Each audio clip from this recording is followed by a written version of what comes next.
morning again and welcome back again to my channel.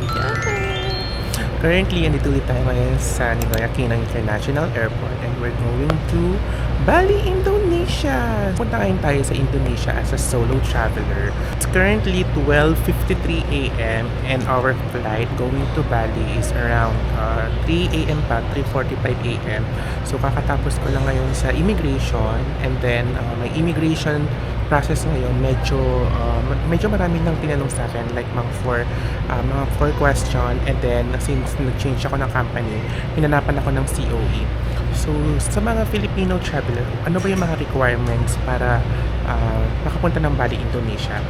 So first is you need to have a valid passport for 3 months and also travel na kailangan siya, and also we have to pay for our travel tax, and then for employed siguro i-prepare niyo na lang yung COE nyo, also baka hanapin din ng immigration yung return ticket, accommodation, so please prepare na lang din. And also when arriving in Indonesia, kailangan nyo rin mag-prepare ng Indonesian travel pass. So, same siya ng e-travel ng Philippines. And you also have to pay for Bali tourist tax. So, specifically for Bali siya. Wala masyadong ngayong tao sa Terminal 3. Since ano na nga siya, madaling araw na. So, ayan, nakikita mo, wala. Nasa dulo tayo ngayon. And then, yung gate natin is 101. So, ayan lang siya. Ay, 102 pala. So ayun yung flight natin. 279 Despasar 104. Ay, nalipat siya ng 104 atin. So, 104. So, nalipat yung gate natin ng 104. From 101 siya before. Nag-change siya ng gate na 104 na. Ang aga ko pala. Ang tagal ko naghihintay. 3 hours, tapos ito lang dala ko ngayon. Wala akong check-in luggage. Bali, backpacker lang ako. Yan lang yung bag ko. It's currently August 4 and then until August 11 ako sa Bali. So Bali 7 days, and then actually wala akong itinerary. Marami tayong oras, magkukwento muna ako. So technically 2 weeks dapat akong magstay sa Bali. Kaya lang may mga changes sa company namin. So nag-rebook ako ng pauwi. So nakat yung trip ko ng 1 week. Supposedly talaga 2 weeks siya, and then doon ako mag-work for 2 weeks. And then nakuha ko yung ticket ko for 7,000, and then dahil nag-rebook ako, nagbayad ako ng additional 4,000 for rebooking fee. So total na naging ticket ko for Bali round trip is 11,000. Wala pa siyang luggage. So hindi ako nag-avail ng any check-in luggage papunta at pabalik. So yun lang. See you in Bali.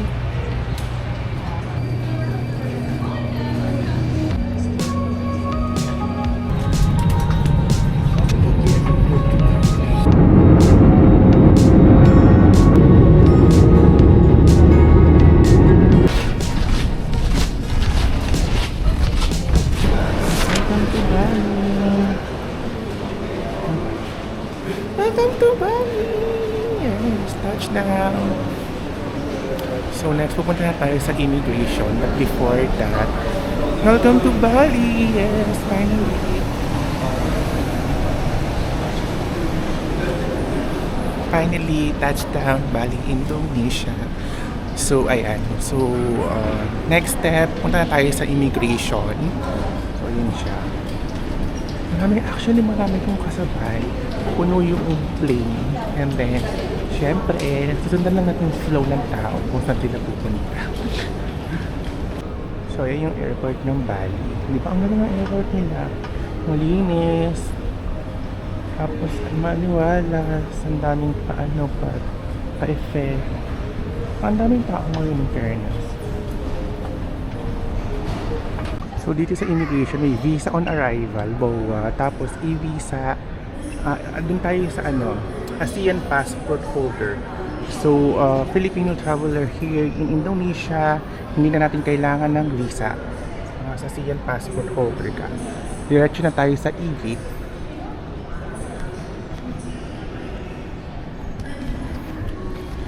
So, bawal na mag-video dito sa immigration. I'll talk to you again later. Bas mo ng immigration, duty free agad. So, pwede ka na ulit bumili ng mga pasalubong, number loot. So, dahil wala naman tayong luggage, pupunta tayo ngayon sa labas. At maghahanap tayo ng ATM para mag-withdraw tayo. Toilet. Actually, ginamit ko yung e-gate dito sa Indonesia. Kaya lang medyo matagal i-process yung passport. Tapos, pag kumuha kayo ng QR code sa may system, dapat pala i-click mo yung visa exception para yung passport mo ma-read nung machine or nung e-gate. Medyo natagal lang ako doon at gumawa ako ng panibagong QR code. So, ayan. Free wifi din dito pala sa Indonesia. Ayan. So, makikita mo, ito yung QR code nila na kailangan mong mag-fill out para makakuha ka ng QR code. So, ang dami ngayong tao dito. It's currently 8 AM na. Pero, ayun, bongga pa din. Paglabas mo na immigration, marami na ditong ATM. So, ang nakita ko na best ATM machine na pwede tayo mag-withdraw is BNI. BNI ate. So, BNI, under maintenance. So, balik tayo kay Madiri. So, isa pa tong meron ng ATM. So, try natin dito. Mag-withdraw. Kay Madiri. So, ayan siya. Labas nyo pa dito, meron pa dalawang ATM na Mandiri. So, labas na kayo ng konti. Saan tayo mag-withdraw ng bonggang-bongga. So, and also, kung gusto nyo bumili na SIM card, meron din silang available dito. Pero, since tayo naka-book na tayo ng eSIM sa Klook. So, gagawin natin yung Gcash pay natin, Gcash card. Ano po? English. Let's enter it.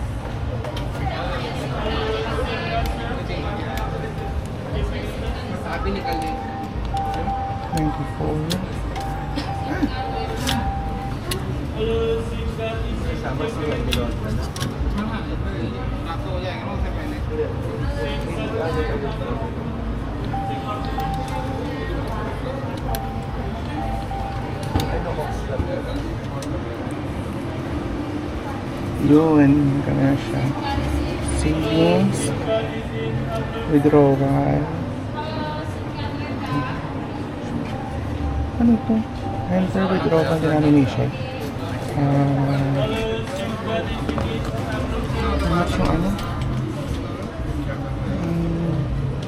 3 million?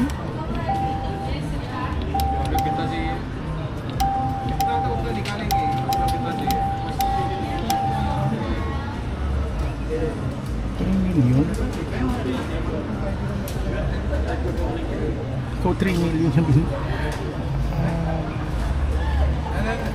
maximum please is enter. 125. This is maximum. Okay. So ayan siya. Let's pray.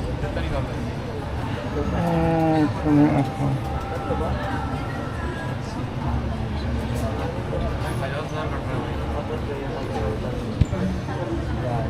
Wait nga lang, na-stress ako. So ayun, kakatapos lang natin mag-withdraw at milyonaryo na ulit tayo. Meron tayong 2,250,000 bali rupiah. So equivalent nun ay, wait lang calculator. 8,462 pesos.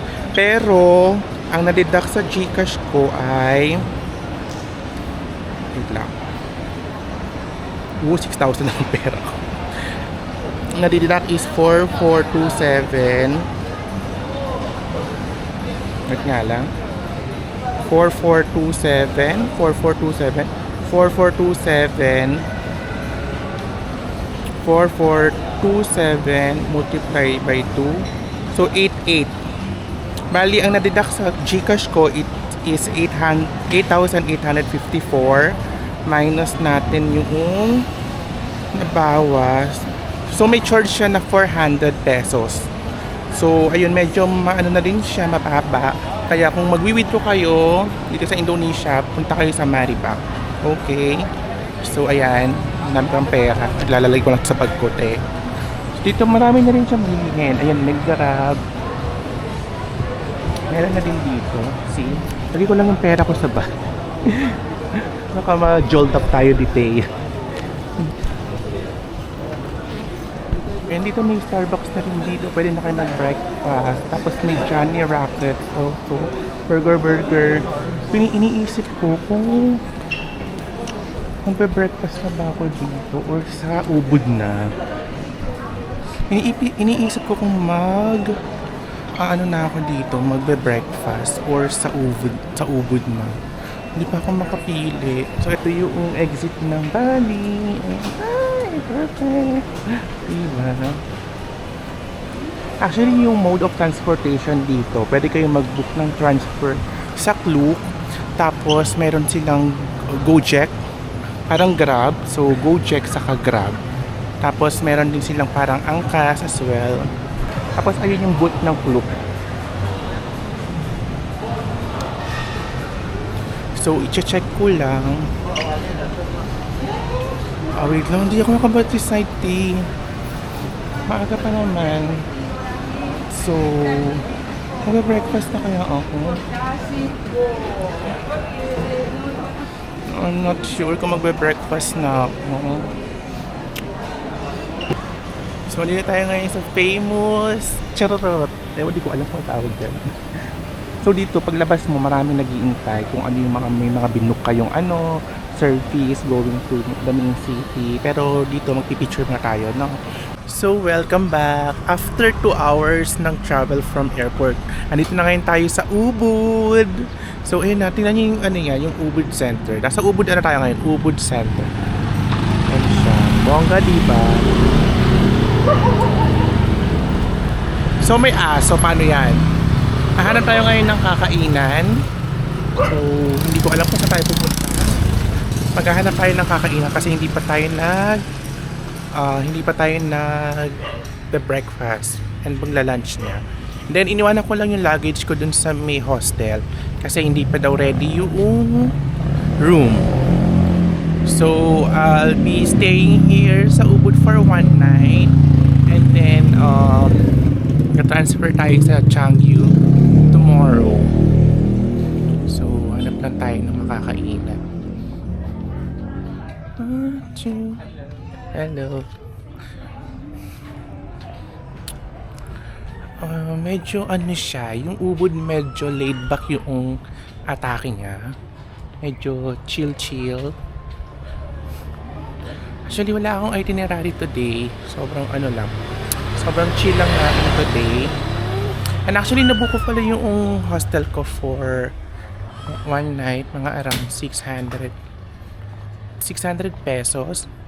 And then, yung Grab pala from airport to Ubud, ang binayaran ko ay... Ano binayaran ko? Check natin. Medyo maharlikay eh.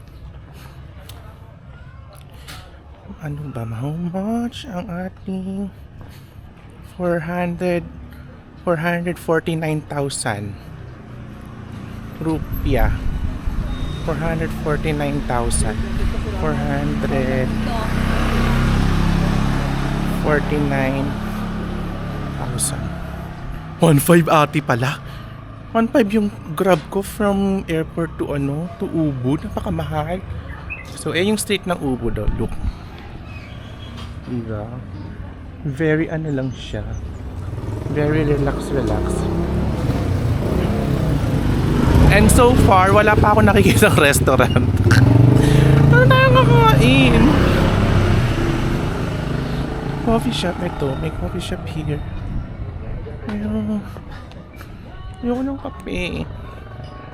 Gusto ko ng kanin. Wala bang adobo?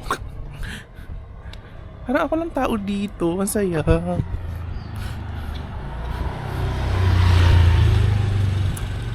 Oliva. Ano ba? Saya. Hindi siya ganun kainit. Anong weather ngayon sa Bali? Ang weather ngayon sa Bali ay 28 degrees Celsius.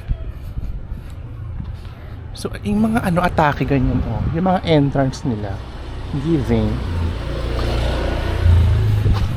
O, di ba pinagtitigan na tayo ng mga chararat?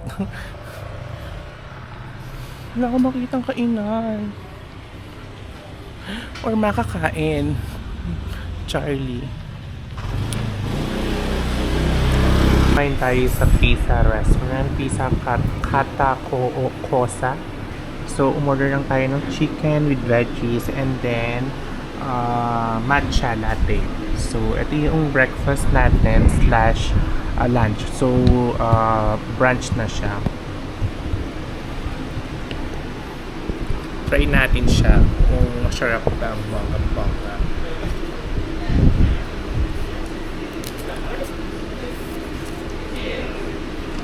Uy, ang sarap!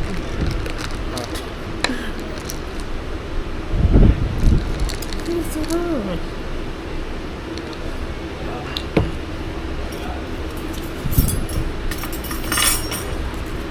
Love the egg. Meron din siyang parang tomato. Ayan tomato.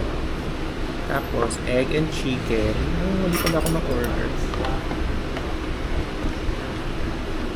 So, magkano babayaran ko? Paano kung magkano babayaran ko? Pero mga nasa around 400 pesos. Ayan natin.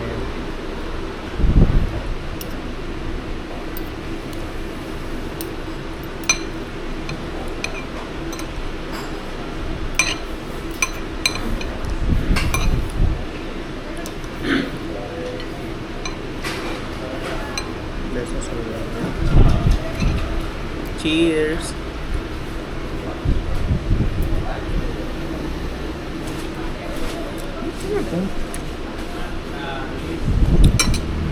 Napaka-ahang-ahang.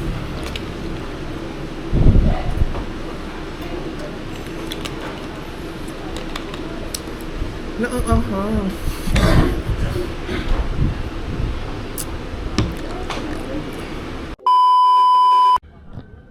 So, welcome back. Fresh. Grabe pawis ko, ate. So, dito na ngayon tayo sa hostel natin. So, ayan siya. Ganda naman ng vibe niya. So, ayan siya. Yung view natin. Very, very Indonesia. So, since ako pa lang yung nasa hostel, mag-room tour tayo. So, pag open mo ng door, ito siya. Bali, 6 cubicle. 1, 2, 3, 4, 5. So, 6. So, this is my spot. And, luckily, open na open siya, te. So, wala pa yung curtain niya. Nahanap pa ni ate. So, paglabas mo, ito na agad yung CR. Meron na siyang bathroom. This one. Merong powder area. And also, this one is toilet. Hindi ko na bubuksan kasi umar na ako. So, dito sa side na to, ito naman yung aming luggage area. So, ayan. Feeling ko full daw kami ngayon. So, ito yung akin, letter B. So, hindi ko pa nilalagay yung gamit ko. So, yun lang yung room tour. Actually, na-book ko siya sa Agoda for 500 pesos. Sobrang malinis naman siya. Actually, appreciated. Close lang natin yung door. Medyo lakas na natin yung aircon. So, ayan siya. So, yan lang. Diba? Grabe ang init sa labas eh. Napaka-init sa labas. Let's turn off the